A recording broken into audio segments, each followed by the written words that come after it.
Welcome to the Joy of Cooking podcast. Each week we set the table for a discussion about recipes and stories from the authors of The Joy of Cooking, Kitchen Victories and Misadventures, and most importantly, what we are cooking and eating right now. We're glad you joined us at the table today.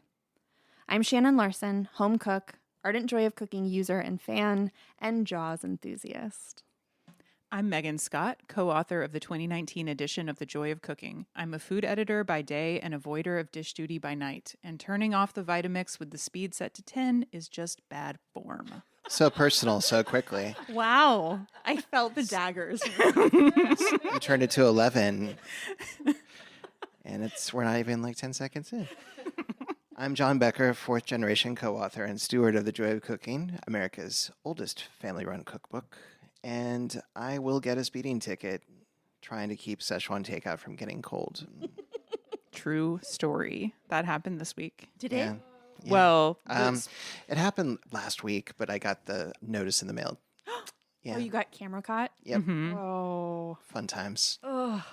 but I mean, it was for a good cause. You weren't going that fast. I just No, want to be clear. It was not reckless. It was like 5 over or something. It was 10 over 11. But I feel like that's legit. okay. It was a legit speeding ticket. I was going too fast. My stepfather, it was his 97th birthday, and he gets to bed super early, and I was already running a little bit late, so I don't know. The food needed to be hot. Exactly. Yes. I feel like you could write that in, and maybe they would. Yeah. Hey, I been, really needed to get this takeout order back home. He was 97. Yeah. Come on. I've been concocting letters in my head all day. What have you been cooking and eating this week, Shannon? So my birthday was last weekend on Mother's Day. Thank you. And we watched Jaws. Jaws is my all-time favorite movie, and I watch it every single year on my birthday, and usually once or twice beyond that because it's so good. I really do think it's the perfect movie. It's solid. It's a fantastic movie. It's so beautiful. I cry every time. It's so good. But my husband, John, made me a wonderful breakfast that morning, which is what we call Shannon style, which is like Shannon style breakfast or lunch is just a bunch of little things. I think now it's called girl dinner, but that's always been kind of my preferred thing. I like different textures and different flavors. And so he made my favorite bread, which is the walnut rye sourdough that he makes. And he had grapefruit and yellow kiwi and egg and sauteed kale. And it was just beautiful. And then we went out to Cotta for dinner. And I love it there so much. Yes, that's one of our favorites. It's this like places. Russian restaurant here in Portland. And it's just so fun to go to with friends and order a bunch of small plates and pickles and drink vodka. Do you have any favorite dishes from there? Their smoked, I think it was smoked mackerel that we ordered was incredible. It was so good. But everything they have is, I mean, herring under a fur coat. Is that what it's called? Yeah. Ugh, Yeah. It's amazing. That's delicious. Do they still have I think it's called taranka, but it's like a fish jerky? We didn't order that. Mm. But my friend Ethan ordered the entire meal, so I can yell at him and let him know that that needs to be on the menu next time. I mean, I can see why you wouldn't do that for somebody's birthday. It's kind of like It's not I the don't know. most shareable. Like, well, you No, could order a it's- few, but it's a little snack. yeah, it's a little snack. Sounds great. But what a gift to have somebody at your table order your whole meal. Oh my I feel God. like that's just the best. He spent some time in like Russia and like Eastern Europe too, so he like just knew exactly what we should have. That was like the biggest birthday gift. And my mom Venmo'd my husband money for us all to order dessert and cocktails at the end, and that was a nice surprise. That's so sweet. Not to mention like all their dumplings. It's like you're getting dozens and dozens of presents. Yeah. To unwrap. The whole experience is a gift. Do you have a favorite of their flavored vodkas? The birch vodka Ooh. is so delicious. I don't even know if I've had that one. I had it the first time this time, and it was so lovely. I saw that they were bottling their own horseradish vodka now, which is like We had that one too. Yep. It's Yeah. so spicy. so good. Yeah, that's a good one. What about you two? Well, so last week, at the end of last week, I made a friend at the gym, which is it takes me a while. I know, I've that's been big for going you. there for like over maybe a year and a half, and I finally made a friend. But she invited us over to her house, and I made these honey and yogurt panna cottas with roasted rhubarb. And we'll talk about the roasted rhubarb later because we have lots to talk about with rhubarb. But that panna cotta recipe I love it so much because it's just perfectly sweetened and it uses less gelatin than a lot of panna cottas do. So you don't unmold it. You just serve it in little cups or we put it in mason jars. It's really tender. So if you try to unmold it, it would probably just break apart. Yeah, it's a soft set. It's a very nice soft texture. set. But I highly recommend that. It's a super easy recipe too. What a nice thing to bring over as like a dessert for other people. Mm-hmm. Yeah. We did some Szechuan style fried asparagus, but we used the air fryer to do the first part instead of like the shallow fry that you're supposed to be doing for that. So that was pretty good. Eggplant and garlic sauce. Eggplant. Yeah. I mean, so you cut the eggplant into these irregular chunks, and then and it's like the long kind, like the Chinese eggplant. Mm-hmm. And then you kind of fry it, but it's like pan fried. It's not deep fried. And then you make like a really delicious, savory, slightly sweet sauce. And then it's also got a lot of garlic in it. And then you toss that with the fried eggplant in the skillet to kind of coat it, and it gets all glazed. It's fantastic. Sounds so good. Yeah, What cookbook was that from? that recipe was from Walks of Life.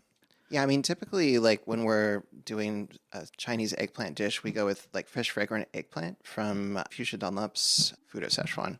That was kind of the highlights of our food week, That for sounds sure. awesome. I love that eggplant came up yet again. Well, it's going to come up again because our Joy Scouts recipe of the week from last week was the pain bagna. We learned how to pronounce it over the course of the week, and it's pain bagna.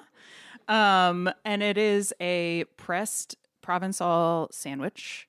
John actually made it today, and so it's sitting in front of us. I don't know if we're actually going to be able to eat it on the air because it is large and a little messy.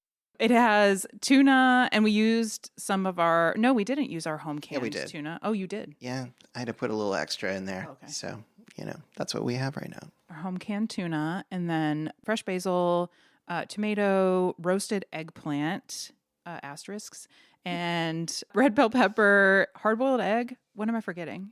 The tuna gets mixed around with some parsley and lemon juice and olive oil and salt and pepper. If you cooked along or just want to cook along, Page 138. page 138. Thank you, Shannon. Somebody came prepared. I mean, I try. But please tag us on Instagram. We're at The Joy of Cooking, or you can use the hashtag Joy Scouts. We would love it if you cooked along and showed us what you make.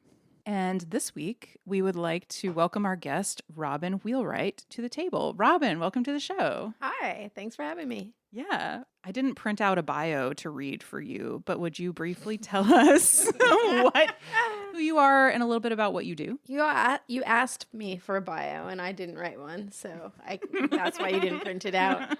That's what I get for not doing my homework. I have to introduce myself. I'm Robin Wheelright. I own Vivienne Culinary Books here in Portland, Oregon. We are Portland's cookbook store, and yeah, it's a great place, and I think that's why you have me here today. Yeah, it's the cutest little cookbook store ever. Thank you. Yeah, we carry new and used books, and we also do consignment of kitchenwares, and I don't know, we do all the things. It's great. Classes. You do lots of classes. Yeah, we do classes too. We do cookbook classes. So we pick a cookbook and then we cook 4 or 5 things from it. It's a small group, like 10 people, and then we all sit around at the table and eat together. Lovely. It's designed to get you familiar with a cookbook. So yeah, check out our website, viviennepdx.com. It's spelled Vivienne. And the last time we were in there, which was just a couple weeks ago, you had this giant, gorgeous Le Creuset Dutch oven that was not for sale. You want it? What a tease. I was lusting over. No, I mean, I want it, but $750. I know, I'm not going to buy it. Every time you ask, the price goes up. Wow. Every time. I have $750. a huge one that's for sale. It's I don't remember the capacity, like 15 or 18 quarts, and it's oval, so Yeah. it's like different shape, but it's also the orange flameware Le Creuset. Beautiful. Yeah, 15 quart? I don't know, something. It's really big. It's the Man. same size as the one that Megan round is one. coveting, except not quite as vintage. I wish we had parties that could justify that. We can make know. parties to justify it. True. I like the way you think, Shannon. Absolutely, you I'm can here use for that. Robin, what have you been cooking or eating this week that you're excited about? Oh, what have I been cooking? I'm really excited about this pun bunyat that's sitting in front of me that I can't eat you right can't eat? now. It's the first of the season strawberries. So I've been really kind of reveling in a strawberry moment. And then I've also really been enjoying asparagus right now. And I'm just so excited about all the vegetables that are about to happen or that are happening. I'm seeing a lot of broccolini and kalettes and a lot of the robs right now. So it's just just the beginning of such a long season of beautiful vegetables. So All the tender things. yeah. What have I been cooking? Are you doing anything with the strawberries other than just putting them in your face? Yeah, well, I am making some olive oil cake with whipped cream and strawberries for a party this weekend. So there's that. But no, mostly in this form, if they're really good, I don't want to do anything to the strawberries, and they're so good right now. So a little whipped cream with a little bit of vanilla in it, and maybe a little bit of sweetener, maybe some sugar or a little maple syrup. Yeah. Just barely sweet. That was always my grandfather's ideal dessert. He would get a spoon out and put Ready Whip and then put half of a strawberry on it. Nice. And that was his dessert. I love that. Yeah. It's so I simple. think he's now vegan, so it might just be Like vegan cocoa whipped whip? cream. Yeah, but he would just have that 5 times.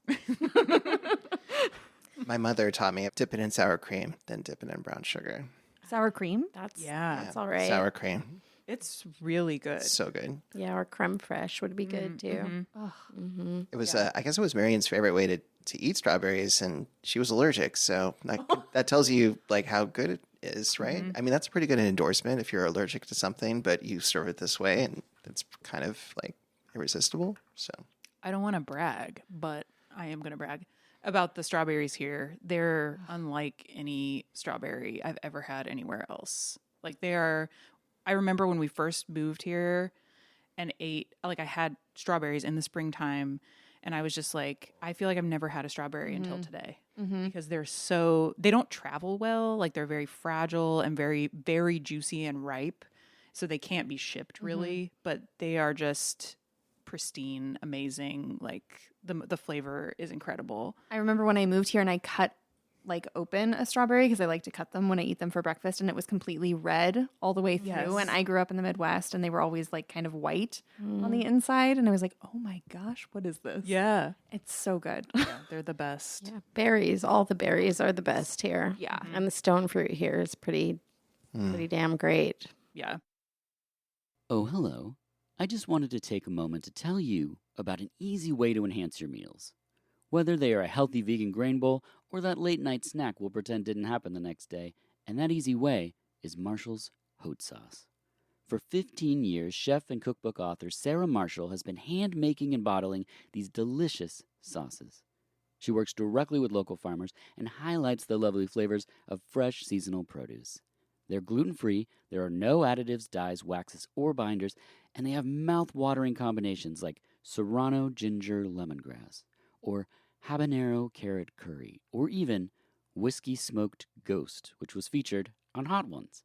So head on over to marshallshotsauce.com, that's Marshall's, HAUTESAUCE.com, and see all the available sauces and spice blends. Oh, that's right.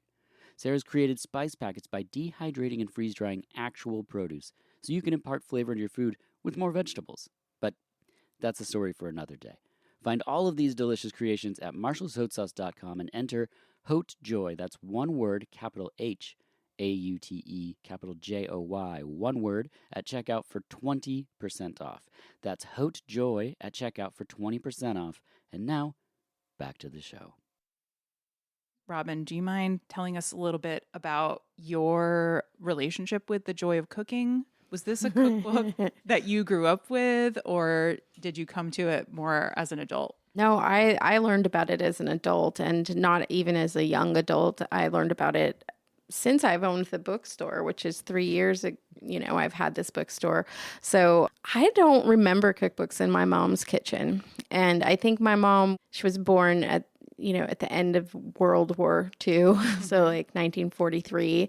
And she very much was into, like, as a child, she had to do canning and preserving, and like everything was grown in the yard. And if she didn't grow it in her yard, the neighbors had it. And it was, in my estimation, a very idyllic situation. But for her, she wanted to shed that and was really embracing like the convenience aspect of, the 50s and 60s woman. And so she cooked, and I remember her being a very good cook, and I remember eating like a lot of fresh vegetables and things, but I don't remember reference books. And I was really, I'm sorry, Mom, but you made me do the dishes and you wouldn't let me use the knife. And so I didn't really find joy in cooking until I became an adult. And then I had to learn how to cook because I didn't have enough money to eat out every day. But I have always loved cooking ever since I got my hands on that knife.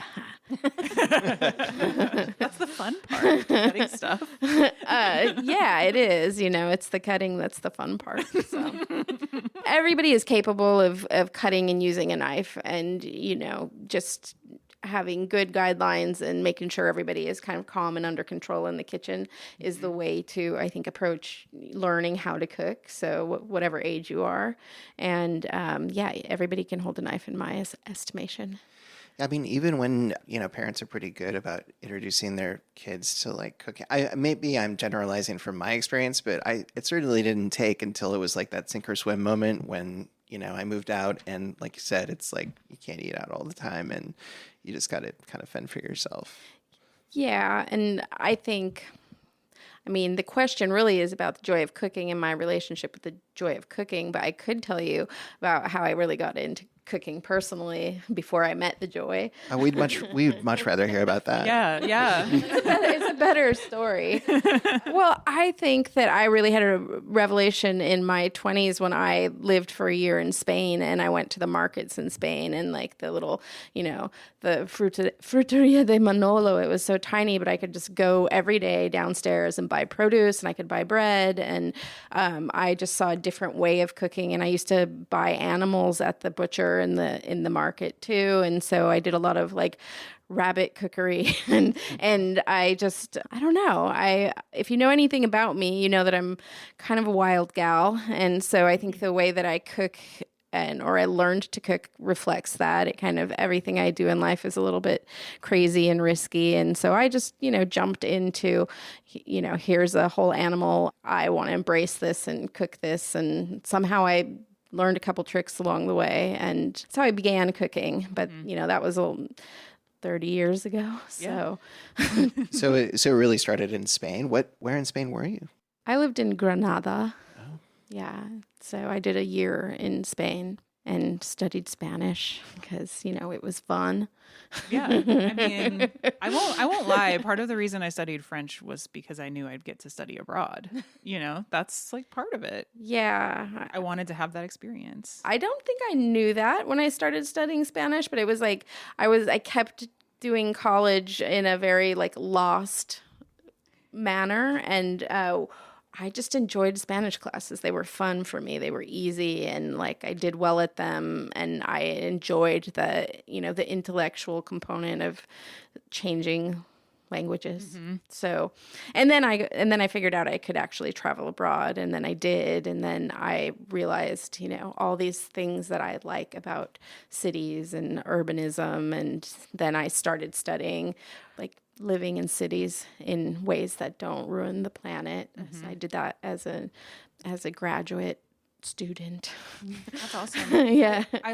So cool. I love what you were mentioning earlier about like being able to go, when you were in Spain, being able to go to the little markets and get, meat here and get bread here. And that was very much the experience I had when I studied abroad was like, there was like a bakery downstairs, and then there was the little fruit and vegetable shop where you could get really awesome produce, and there was a little place where you could go get pâtés and like pre-made things, but they were homemade things. I love that way of shopping for food so much, where you go to all these little places and get the things that they're specializing Support your in. small Yeah. businesses, everybody. Exactly, totally. I mean, it is joyful, and that's really what, why I think people become business owners often and restaurateurs. And a lot of the memories that I have of Spain and other places in Europe are like what informed how I created the spaces that I have for you. So the bookstore being one, and then its previous iteration was as a little restaurant. So I did that little fun thing too, and that restaurant was so inspired by this little bar that was around the corner from my house. It was called the Bodeguilla del Al Lado, which actually means like the bar around the corner, and it was around the corner from me. And it was just a single proprietress, and she was probably in her 40s, and she would serve she gave me a dish of pomegranate seeds with a really nice like Ribera del Duero wine, and I just was so smitten. And the place was just tiny. There were probably 14 seats at the counter. And then like the flamenco guys from the neighborhood came in and played some music. And, it was like that kind of memory. She had all these vintage things in there too. Like she had a vintage produce scale, and just everything was so adorable. So that was one of the memories that kind of shaped how I wanted to make my restaurant, along with a few other places. I feel like it's like treasure hunting almost when you shop that way too. Because even when I go to New York, my husband is based out of New York work-wise, and like I do the same kind of shopping, and it's like finding little treasures in different little shops. And like you go to these places where people are so passionate about what they're selling, and then you go to the next shop and you're like, oh, they really love cheese. This is great. They're so passionate about this cheese. And it's just fun. It's just like a fun experience. Yeah, absolutely. Yeah, that kitchen in the old space was so tiny. It was so tiny. Yeah, it was a coffee shop. So I just took the espresso machine out, and it actually came with an espresso machine, and I sold it to somebody. And then I put induction burners, and I built a little like wall so that we had some barricade from people, but you could still look over it and you could watch us cook there. That was fun. That was an interesting moment. I would imagine there was a learning curve, cooking in such a tiny space. And, you were doing how many seats? I think we had 25 seats in there. I don't remember anymore. Yeah, it just seems like a lot. And you were doing it with like in such a confined space. Did you, any kind of like, revelations that came to you like out of working out of such a small kitchen? Or I love working in small kitchens. I think small spaces are fine, and honestly, it conserves your steps. So, Sure. And you have to just be a little more attentive to what things you have and where everything is placed. So I kind of like that. And we were able to run a little 2-person line there with a little expo station, and it was adorable. And yeah, there was certainly a learning curve, but that's not because of the space confines. Mm-hmm. But I want to tell you about this place I went to when I was in Berlin, Germany. I think this was like one of the first times I ever traveled out of the country. And I think it was like for 2000, like New Year's 2000. So it was, big deal. But I went to a shoe store there, and they had an espresso machine, and they had a DJ, and it was just like, that was one of my core retail memories. Yeah, I was like, oh my God, you can do whatever you want. You can have a shoe store, but you can also spin records, but then you can also serve drinks. So, as I shaped my business from it's not a restaurant anymore, so forget about that. But the biscuits were so good. I went there. It was so good. Thank you. Those were Ruth Fox's biscuits, by the way.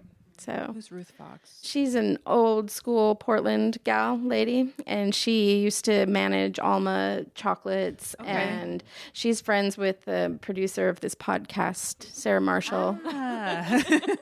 We worked together in the 90s at Urban Outfitters. Oh my God. Amazing. But yeah, that's her biscuit recipe. So I remember all of your pastry things, all of the cakes and the little pastries being just delicious. Yeah, everything was pretty good, and it was always cute. And part of what I wanted to do there was to make you feel good. So I still describe what I do as I'm in books right now, and I love books very, very much. I showed you some that I picked up on the way here today. And Can I tell you about those books? Yeah. They are 16 little micro books. They're probably like 3.5 by 2 inches, and they're from a publisher called the Little Leather Library Corporation, and they were printed in New York City between 1916 and 1920.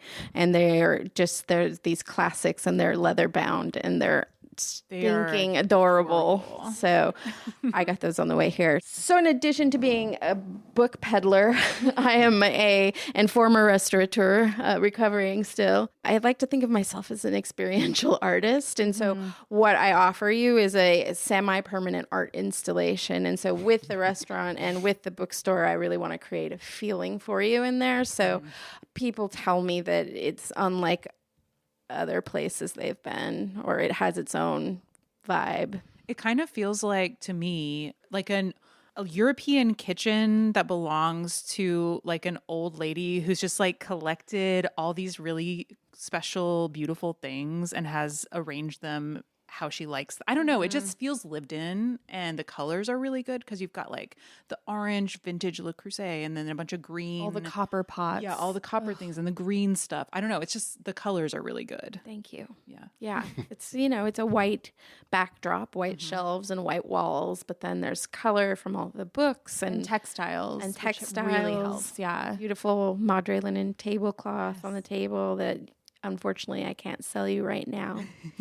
But maybe when La Madre wakes up from her siesta, I will be able to. I love walking into your shop. It's so, it just feels good. And I love that. I think you're also on this cool part. If anybody is coming to Portland, there are a lot of good bookstores right in that area too that kind of specialize in fun things. And it's just such a fun little part of the city to go to because you can find kind of these specialty bookshops, and like Vivienne is like where you go for your cook stuff. So Yeah, there are, I believe, 6 bookstores on Alberta Street, and there are 4 within 2 blocks of my shop. So there's Monograph Books, which is a fabulous art bookstore, and Parallel Worlds, and Melville, which is Melville is favorite a general used bookstore, and Parallel Worlds is science fiction, and Green Bean Books is children's books, and then me. There's me. Vivienne. It just feels so special. We are a bona fide book street. And yeah, there's a lot of great It things. feels really special. Yeah. Yeah. So How did you, can you describe your store logo? I guess it's the logo yes. with the lady. The logo. Okay. What's a logo? It is our logo. So yeah, I can describe her. She is a woman, and she is lying prone with her legs kicked up behind her, wearing only a pair of green gingham socks and reading a copy of The Joy of Cooking. How'd you come up with that idea? I'm just so lucky. I'm so lucky.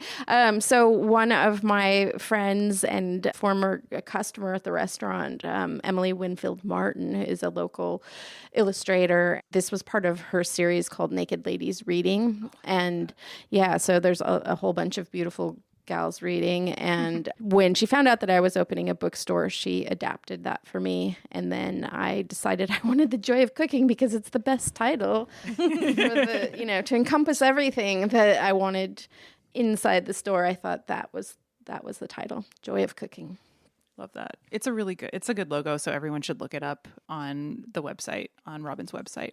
I have some very specific cookbook questions for you. First of all, what are the cookbooks you're most excited about right now? Oh, so many. There's a lot of great books that have just come in this year, and a couple that I'm looking forward to. So I'm really jazzed about Hot Date. It's just a beautiful book, and it's like somebody's personal notebooks, but somebody who is artistic and uses color in their notebooks and then writes recipes and then gives you like thoughts and stories and history. So I'm in love with that book because of all of those reasons. It also has hot pink end papers. So it's just, is that what it's called when the pages are colored on the outside? I think so. Yeah, I actually don't know what Because there's also the first page of when you open the book, that's like an end paper too, Yes. right? So Hopefully you understand what I mean. And I So it looks don't hot know. pink when you're looking at the The clothes. outside of the pages are hot pink. So maybe that's end pages, and maybe I need to learn something. So if you know, call into the Joy of Cooking, Joy of Creation podcast. Yeah. And then what else am I into? I really am excited about French at Heart, which is from the Marjorie and Kendall Taylor Jackson. I don't know if I did that correctly. But they have a cooking school in Burgundy, and this is their second book, and I really loved their first book. So I think this one is more of your home recipes and less of the cooking school kind of like format. But I just am really jazzed about that cookbook. I'm really excited about Samin Nosrat's book that's coming out on September 16th called Good Things, Recipes and Rituals to Share. Yeah, what else? So I'm excited about that book a lot. And I'm also really excited about Hetty McKinnon has a new book called Linger that's coming out, I believe at the end of, I can't remember the publication date on that one, but also like early fall. Okay. And it's a salad book, and I'm really excited about that. And both of those books you can pre-order signed copies on my website right now. So get your signed copies if you like those. That's awesome because I'm sure that, I don't know about Samin, but it seems like she would do that for a limited number of stores. So it's special. I believe that is true. And I think that her publicist told me that she wanted to engage with small indie booksellers. So and she is coming to Portland, but she's coming to a large venue and she won't be signing books at that venue. Right. So if you want a signed copy, then you know where I'm your gal. As soon as you posted that you were selling signed copies, I immediately got one. Thank you, Shannon. Yeah. Yeah. We do have a cap on how many, so don't sleep on this offer. Yeah, please do it. Smash the buy button now. Hit that buy button. What is the last cookbook that made you think a little differently about cooking? Well, I talk about this book a lot. I really like it. It's The Everlasting Meal Cookbook by Tamar Adler. So it's a really interesting book, and it's provocative. She doesn't want anything to go to waste, right? So she's talking about cooking with efficiency and grace in the kitchen. And so that means you don't, clean out your fridge and make it a place where vegetables go to die. You use them, right? Guilty looks around the table. Yeah. It's a beautiful thought. So that's what this book is about. And she is like, there's a chapter on what to do with like a condiment jar when it's empty, but it's not like fully cleaned out. So maybe you can throw some other ingredients in there and shake it up and make a salad dressing, for example. But then there's like, what to do with like wilted parsley or, things that really I might have thought of as like, okay, that's going to the compost. But no, she's like, here's a thing to do with that. And I got this idea from her because I think I was reading another book. I was reading The Sous Chef's Indigenous Kitchen, and he makes corn broths. But then I had made polenta, and the polenta always sticks to the bottom of the pot. And, I usually soak it, and then I wash the pot, and I discard whatever was at the bottom. But if I just put some water in the pot and I applied heat, then I don't have to discard the polenta that's stuck on the bottom. I can just make a corn broth, and then I can, make a delicious soup. What other stuff do you put in there other than the cornmeal, the like polenta? For a corn broth, I like to use a little mozzarella because I like the flavor of that. And like polenta just happened to be, it just occurred to me like, you could do something with the dregs of your pan pretty much every time that you cook if you really think about it. And so I feel like that book is full of all these thought-provoking ideas that influence how I cook or how I think about, using things in the kitchen. That book definitely was a game changer for me as well. I remember when it came out. Yeah, the original, not the cookbook. But right, An Everlasting Meal, the smaller book. Yeah. I remember when that first came out, and I like soaked it up like a sponge because everything in it just was so smart but yet so almost obvious, but in a way that I had never considered. Yeah, but the writing doesn't make it feel like you're stupid. You know what I mean? Like it's the writing is so so good, first of all, but you're also like, oh yeah, that's really smart. And you don't feel like, oh, I should have been thinking of this. Like Emily, I don't want to have that Absolutely. guilt also. And I think that's part She's of very it. good at teaching Yeah. and like kind of edifying you as a reader Yeah. and making you feel. She has a way of making things sound and feel effortless. Like, Yes. oh, yes, this makes so much sense. It's so logical, but also so beautiful and kind of poetic because you're cooking in this really holistic way. You're not just like finding a recipe, buying those ingredients and making it and then starting from scratch every time. Yeah. I think she has a core belief that everybody can cook and that it's a job to be done, and like it doesn't have to be pedantic, instructions. It's like, we've got to do this. How are we going to do it?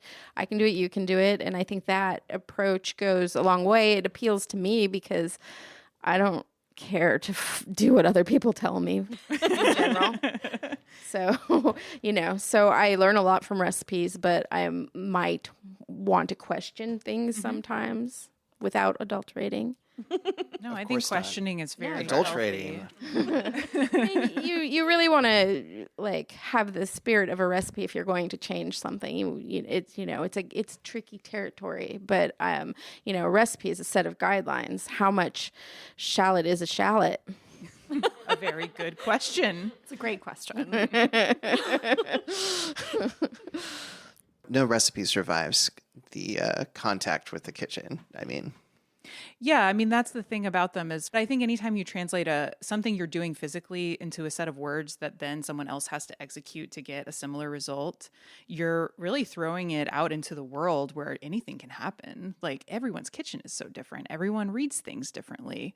And like recently been thinking about recipe writing because we use all these conventions, all these like recipe writing conventions, like phrases that are really common in recipes that all the recipe writers know, but do home cooks know those phrases? And like, if you're just starting out, does it mean the same thing to you that it means to me? And if not, what are you reading into it? I mean, it's just like, It's true. I know it's very tricky. Everybody's at a different place. So that's why when people will come into my shop and ask me, what's your favorite cookbook? And it's like, well, I have a lot of favorites and they will be in different categories, but what are you about?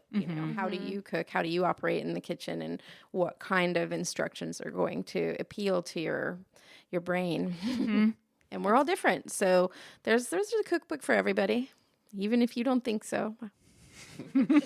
That's funny. I actually had on my list to ask you, like other than The Joy of Cooking, what are the cookbooks people should be getting, people who want to learn to cook, who my nephew just graduated today, who are like going off on their own and like you want to give them a basis for how to cook? Other than The Joy, what would you recommend as a bookstore owner? I mean, again, I might ask more about that particular individual and, whether they're a rule follower or they're someone who is not going to pay attention to those kinds of things. But I think in general, to answer that question, books like Salt, Fat, Acid, Heat or Flavorama is a new one that talks about flavors and what things go together. It's a kind of scientific approach with cute illustrations. So it's a really like digestible, if you will, format.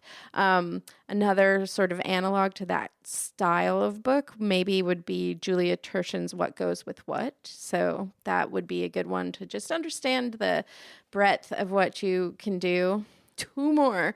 How about Whole Food Cooking Every Day by Amy Chaplin is a really great book because she gives you base recipes and then she gives you variations on those recipes. And her goal is really to make you a better cook versus to rattle out a list of what she likes to eat, which some cookbook authors do. And then very similar to that, my favorite cookbook author of all the cookbook authors is Abra Behrens because she does the same thing. And she talks about eating with local fruit and vegetable and whole grains that are, milled on the farm. And, she's about deindustrializing your diet. And she's also another cookbook author that teaches you how to cook. And she doesn't even call her cookbooks cookbooks. She calls them guides. And they're full of stories and insights. She's a funny writer. She's a chef. I think her husband is a farmer.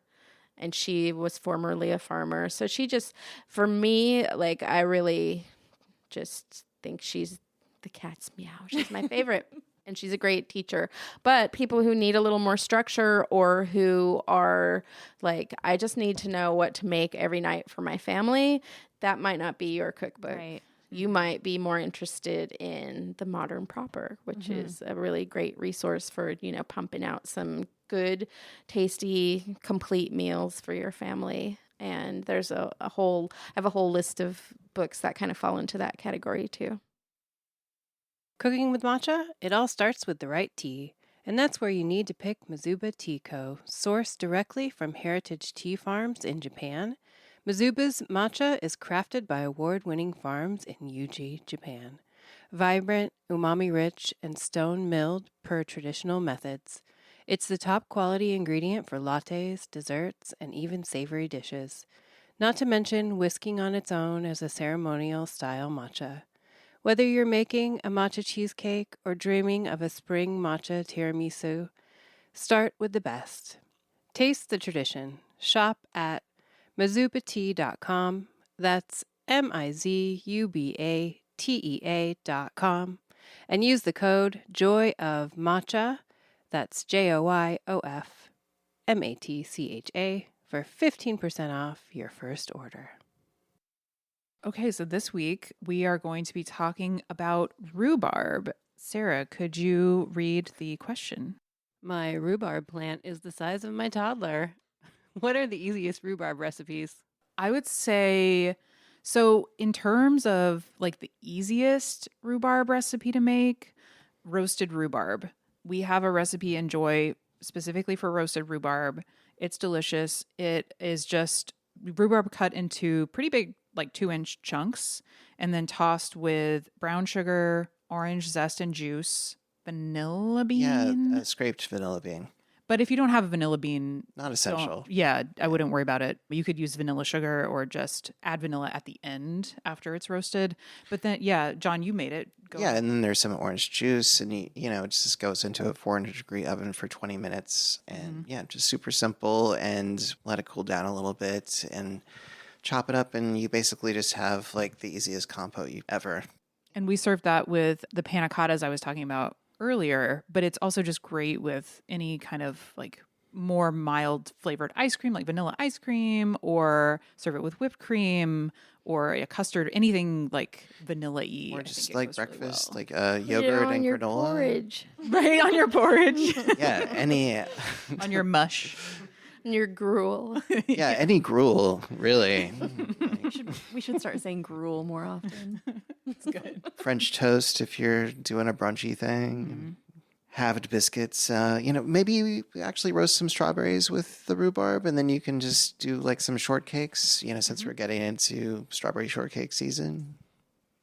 Do you have a thought, Robin? Oh, I was just going to say, if you puree it, then it purees into a really nice texture too. It's very like jam custard-like without having to do anything. So I make a similar, you can roast it. You can also just do it on a saucepan with some sugar. It's a good tip. Yeah. The pureeing. Also, there is another recipe from Joy. There's a rhubarb conserves recipe, and that one is on page 919. And it's kind of like, it is canned, so you do a water bath canning situation, but it's kind of between jam and marmalade because it has very thinly sliced orange and lemon in it, like peel and all. And that is really delicious. That's one of my favorite of the canning, like the jam recipes in Joy, actually. I always look forward to making that and eating it. Yeah, it's been in the book since the 30s, I think. I'm almost positive it might be the 43 edition. One somewhat amazing thing that Irma and Marianne used to put in this conserve is Red Hot. Oh, yeah, Candies. Red Hots. Really?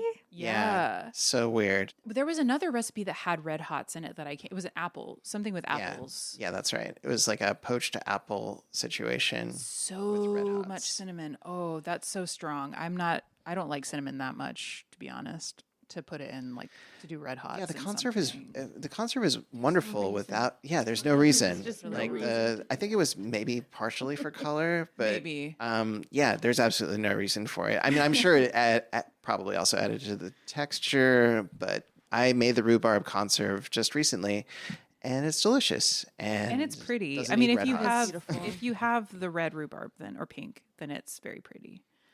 A few years ago, I feel so bad. I don't remember where the recipe came from, but it was a rhubarb barbecue sauce, which is also really cute to say. Because I'm more of a savory person. I'm less of a sweet person. And you can use rhubarb in savory like iterations as well. And I remember that was so delicious. And I used it on grilled salmon one time. It was, I should probably track that recipe down. It was so good. I sent it, or I had it at Canning Club like, Oh, nice. gosh, like 7 or 8 years ago, I think. I was probably there. I Yeah, don't you're remember probably that, there. But yeah, and rhubarb barbecue sauce. It's cute. I'm sure there are a few recipes online that I can track down. I think it had like raisins and brown sugar involved, but it really was delicious. Yeah, every so often I have encountered like savory rhubarb recipes, like where it's just sliced and sautéed. Yeah, interesting. Opera I have to Baron's explore cookbook more.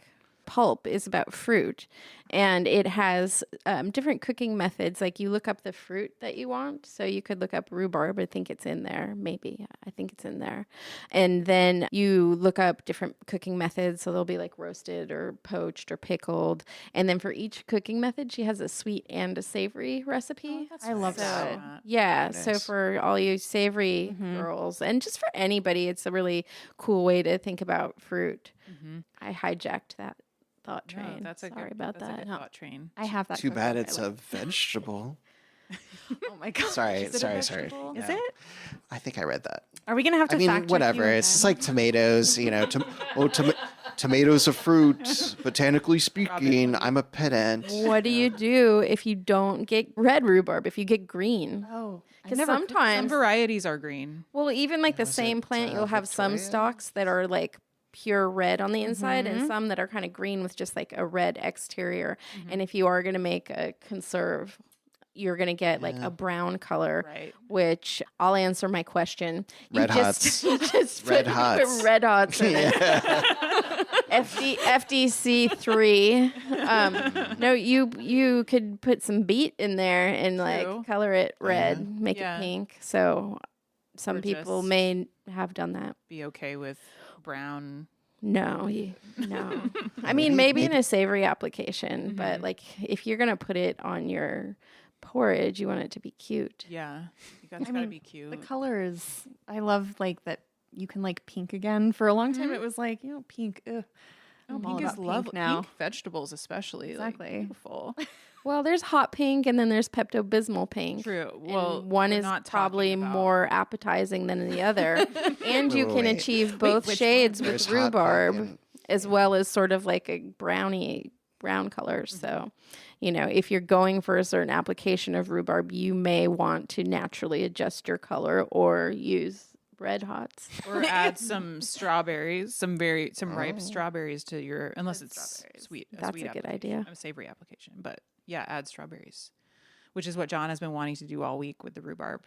Yeah, I've been wanting to roast the strawberries and the rhubarb together. I'm going to deviate from the Joy Scouts assignment. Well, we already made it, so we're good. We can do whatever we want now. Oh my god, Also, it's okay to deviate. One more idea. it's an abyss of choice. Last year I did this because I got some rhubarb, but then ended up not having time to deal with it. So I just cut it into pieces and vacuum sealed it and froze it. And it will affect the texture. Like if you just thaw it out, they will be soft. But if you are going to make a crisp or a cobbler or something, it doesn't matter. And you can just chop it up and then add it. So you I'm can just freeze it. remembering that you got angry at me for not. You got angry at me for basically just like cutting sections of rhubarb and then vacuum sealing them and then freezing them. And you're like, why didn't you cut it up? Oh my gosh, I love it when you guys are. I don't like- remember that, but I'm sure you're right. Because that does sound like something I would say. Well, why didn't you cut it? I really, Gosh, John. I was being lazy. That really is the only answer. I It was looks just pretty in the bags, though. yeah. in the freezer. I thought so. Our friend Anna, who was on the podcast, also makes this like rhubarb wine that I made one time, and it is so good. And it was during like It's COVID pretty times. easy, It right? was so easy. It was just you get like white wine yeast and let it do its thing pretty much, and it was beautiful, especially if you had the pink kind. and it was delicious, but very boozy. So be careful. And I don't know if there's a recipe written down for that. It was just, Yeah, I think it was just the white wine yeast, or maybe it was champagne yeast. yeah, maybe. And just chopped up rhubarb in sugar water. Yeah, for And days. you let it sit in a mason jar. Yeah. And it turns into alcohol. Yeah. Amazing. It was really good and really dangerous. Yeah. Yeah, you guys are going to kill somebody. Don't follow that recipe. Drink responsibly, everyone. And on that note, this week's Joy Scouts recipe is going to be roasted rhubarb. It's on page 195. It's super easy, really versatile. You can serve it with your morning gruel, or you can have it with a delicious panna cotta, or on shortcakes, just something rich and creamy and delicious. If you have a topic, ingredient, or joy story to share, call our hotline at 503-395-8858. Leave us a message or send us a text. We'd love to hear from you. Next week's topic comes from our caller. I wanted to stay in on my birthday this year and decided to purchase a good caviar for the occasion. I knew I wanted to prepare it, but I didn't know how to take care of it once it arrived, and what to do the day I wanted to serve it. I always try to reference The Joy of Cooking for preparation advice before going to the internet. So I looked up caviar, and I was surprised to learn that you should not use metal utensils when scooping it, which is something I would definitely have done without consulting. Well, it's not really a question. I wanted to let you know how much I appreciate and use the reference part of the cookbook. Maybe this is something that would interest other listeners, and you could talk about it on the podcast. Thanks so much. Love the show. Katie in Los Angeles. Thank you so much for that, Katie. We'll be talking about caviar on next week's show. All right, everybody. What are we cooking this week? Any plans? Back to my birthday. I was born on Mother's Day and it fell on Mother's Day this year. So my party is actually this Saturday and we're doing a Midwestern themed party. So I'm from fun. Indiana, and I want people to just bring either what they grew up eating, because we have a lot of friends here in Portland who are from the Midwest, or what they think of when they think of Midwestern food. So I'm so curious what everyone's going my to bring. Polish roses, I know, will be making an appearance. Wait, what's that? I don't know what that is. So that is Sausage. sliced ham Oh. with a layer of cream cheese, and you can either you wrap it around either a green onion or a pickle. I requested the pickle, not the green onion. Sorry. So that's a Polish rose. So that is from my friend who's from Michigan. I'm gonna try to do some mini pork tenderloins because I'm from Indiana and pork tenderloins are a thing. So it'll just be really silly, and we'll have croquet in the backyard because that's also something we did a lot of in the Midwest. Oh, yeah. Yeah. Totally Midwest thing. I don't know why. It was always a thing. Maybe it was just my friends and family. But I'm We have to excited. figure out what we're making. Well, I mean, You can't do Polish roses. yeah. Cincinnati chili. Yes, Cincinnati chili. Could we butter cake? You can do whatever you want. What about you, Robin? I am making I'm making Spanish food this week. So I'm going to do a potato salad with albacore tuna that I poach in olive oil and green olives, and I am also going to make a seafood rice. So I'm kind of hesitant to call it paella yet because I don't know if the cooking method I use is going to be like under a fire burner. So, but I'm going to make a seafood rice, and I'm going to make that olive oil cake with the whipped cream and strawberries to go along with that. And there'll be a couple other little salads and things that go into that meal. God, it sounds so much more Nice. high class than Nice. I mean, how do you argue with the Polish rose? I know. Yeah. I mean, that's beauty. Beauty and grace. Yes. I am going to make, well, I already made it part of the way, but we're still trying to figure out our dinner time plans on Tuesday nights now that we're recording the podcast on Tuesday evenings. And we just need something that's really fast and really easy. So tonight I'm making this tomato orange soup that there's a recipe from this local deli called Elephant's Delicatessen, and they make this orange tomato soup that is just fantastic, and the recipe's really easy and it's online. So we're making that, and then some cheese toasties and a salad because the salad in the garden is giant. Like the leaves are as big as John's head. They look so good. It's really big. Is there? Are they orange colored tomatoes? No, it's orange juice And in the soup. So it's like canned tomatoes, fresh orange juice. It has some Rhubarb. cream in it. No rhubarb. That could happen though. We have some rhubarb. I mean, it's already so sour. We might as well go all the way. it's acidic. It's red. I don't know. And Robin, you mentioned it earlier, but before we wrap, where can listeners follow you and buy books from you? Smash that like button. Well, you can find us on Alberta Street at 2724 Northeast Alberta in Portland, and you can visit us on our website. We currently are selling our books through bookshop.org, so you can order and have your books shipped to you at home or anywhere in the country, or those pre-order books I told you about, you'll get directly from us, but you'll find those on our website too, which is viviennepdx.com. Awesome. Do you have an Instagram where people can follow you? We're at Vivienne Culinary Books on Instagram. And that's as far as we get in the social media world. No TikTok, no Threads, no Meta, no X. It's for the best. It's for the best. Thank you. I support But we that. do have a Discord server. No, I'm just kidding. I was like, wait a minute. Maybe Trick. Twitch channel. Twitch or stream. Twitch stream. Maybe. Yeah. Got We it. DJ at Sounded night. old.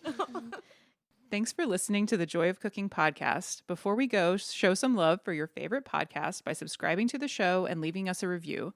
Follow us at joyofcooking.substack.com and on Instagram at thejoyofcooking. Stay tuned for next week where we will tackle caviar. And don't forget to make this week's recipe, roasted rhubarb, on page 195. Call in with questions, hopes, history, or where you find joy in the kitchen. Our number is 503-395-8858. That's 503-395-8858.